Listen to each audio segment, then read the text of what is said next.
Okay, forgive my hair today. I haven't had time to cut it this year, and hey, let's face it, I haven't really left the house much either. Okay, I've had a lot of questions about this lens. It's the Canon 85 f2.0, and I've spent some time with it. I've taken it to a few weddings and a couple portrait shoots. I haven't been able to make as many images as I would normally like to with it, just due to COVID and things being a bit slower this fall than I would otherwise be. I do have some insights that I would like to share, but first, let's just find the box for it. Here it is. Pretty cool. Canon RF f2 macro with image stabilization and silent motor. I'm going to put the lens in the box. I'm going to close the box up and send it back because I'm not planning on keeping it. The reason why is if you want to compare it to the Samyang native RF mount, 85 1.4. They're pretty similar price points. They're similar size and weight. The 85 f2.0 does have a control ring, which I really like. I have that set and mapped to control ISO, which is really great.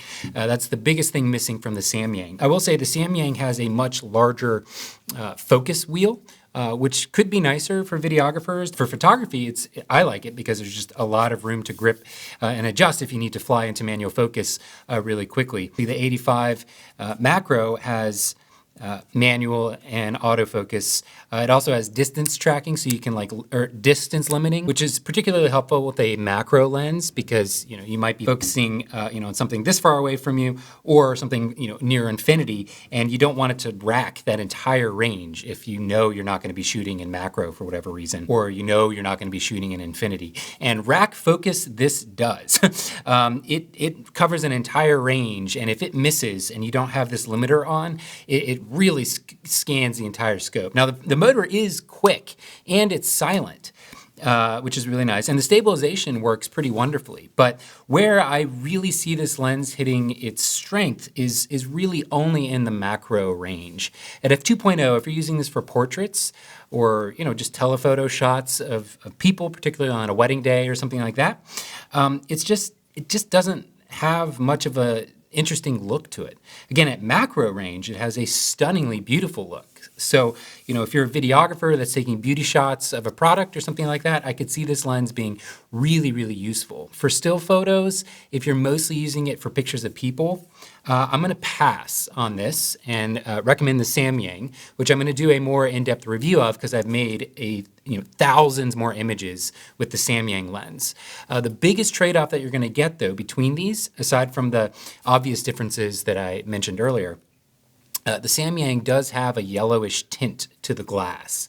And I've been meaning to make a Patreon, dedicated Patreon post specifically about how lenses influence color, because I think a lot of photographers fixate mostly on sensors and the different camera bodies and how that influences color, but a huge amount of color can shift based on the lens that you're using, for sure.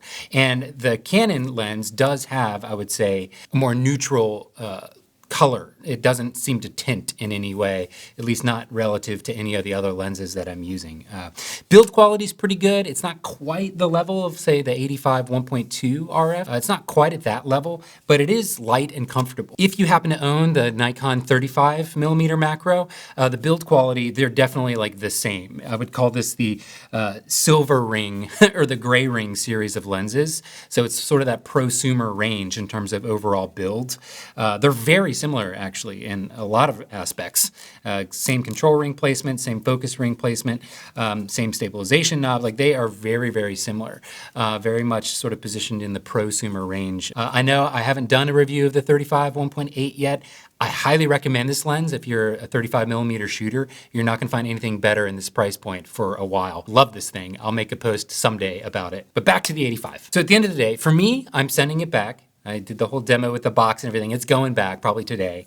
But for you, if you primarily take macro photos, definitely go with this because the Samyang won't do macro at all. If you do videography and photography, if you're a hybrid shooter, I would probably recommend this for sure. But if you are primarily portraits and primarily stills, I would definitely go for the Samyang, proven to be rock steady.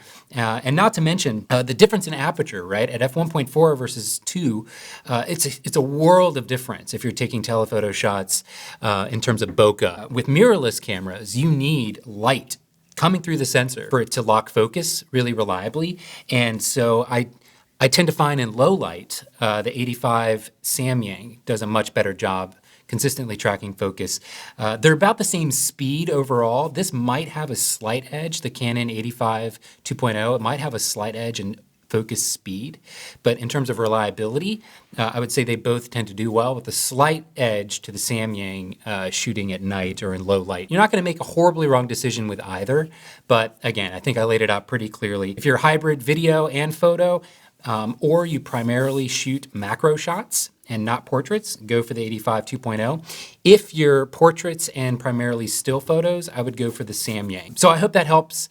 Let me know if you have any follow-up questions. I'll post a lot of samples in the article attached to this video. And yeah, that's really all I have to say about it. I'm going to do a dedicated post of just the Samyang at some point, but I know a lot of people had questions about the new Canon 85. I would wait till they release some sort of 1.8 version, or if you want to go for the very expensive 85 1.2, I have thoughts about that I'll share in a separate post, because that thing is a totally different beast compared to either of these two lenses. So as always, thank you so much for your attention. Let me know if you have any questions. Have a good day. Bye.